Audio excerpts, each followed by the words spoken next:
Cohort Mentors. This is Danielle. I'm just recording a quick video on getting started. So as you can see, I'm in the team site and I'm going to go into the Cohort Mentorship Program team site. And so what this is once you've received your list of mentees and their contact information, it's about what happens next. And I do have a document that goes over that. So it's located in the general channel. And what you want to do is you want to go to Files and go to Cohort Monthly Modules. And it's in Month 1 under Mentors. And it's the pre-first meeting information. And I'm just going to quickly go through this. And what I have is just some brief information about getting started, and then just a little bit of information about scheduling practices throughout the program or across the 4 months in which the Cohort Mentorship Program takes place. So once you have, and let me see if I can make this a little bit bigger. Once you've got your cohort, what you want to do first is to send an email to your mentees. You want to, and this should cover several objectives, right? You want to welcome them, you want to introduce yourself and who you are, and you want to start the process of scheduling the first meeting. So all of this should take place in that first email. When you work on scheduling meetings, it's recommended, and I've given 2 links here in this document, that you use a platform like Doodle or the whenisgood.net. So you can go to those 2 things. You can create an account. They're free to do. I'm new to whenisgood.net. I looked at it. It's really easy to use. I recommend both of them, so check them out. And I encourage you to send that out with that first email to your mentees. You also want to give your mentees a hard date as to when they should provide their availability for scheduling. So you want to start that kind of managing their expectations of when things should be done, right? Providing dates and things like that. So this is a structured program, and so we want to start from the get-go of managing their expectations of, sorry for the horn honk, live right off the freeway, so apologize for that. But we want to get them in the habit of getting used to this kind of, here are these hard dates, and getting them kind of used to that up front. Don't hesitate to remind them that they should provide all of their available time. So, the Cohort Mentorship Program only meets twice a month.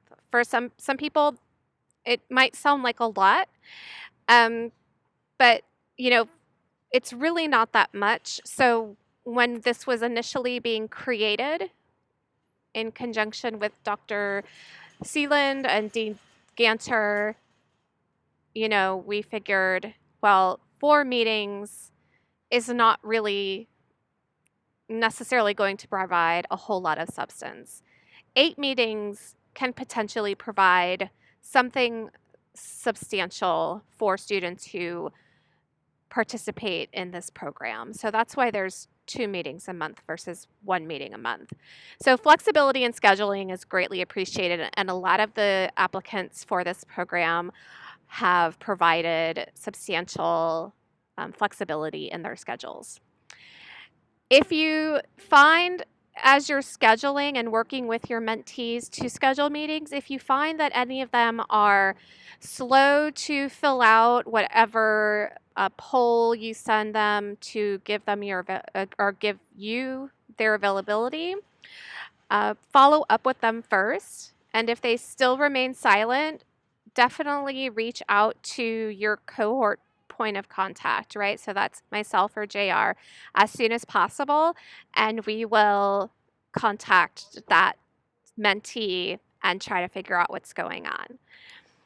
So in terms of scheduling practices throughout the program, mentoring sessions, they take place twice a month, and they should have 1 week in between sessions. So that means that they take place either the 1st and 3rd week of the month or the 2nd and the 4th week of the month.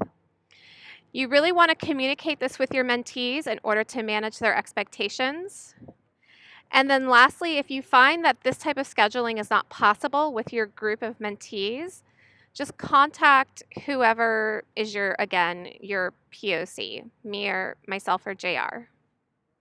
And just as a tip, daytime consistency is good. So in that first email to your mentees, you know, maybe encourage them or as you look at their schedule, see if there's regular availability, because having, regular meeting times is something I think that is conducive to getting people to meet more consistently and readily. So, and then ideally, session times should be available to mentees all 7 days of the week for them to choose. If you don't want to mentor on the weekends, that's understandable. I leave that up to you. But ideally, you will make yourself available. So it really is just a balance of when are your mentees available. If they have a wide range of times to meet, then maybe you don't need to offer your weekends for them.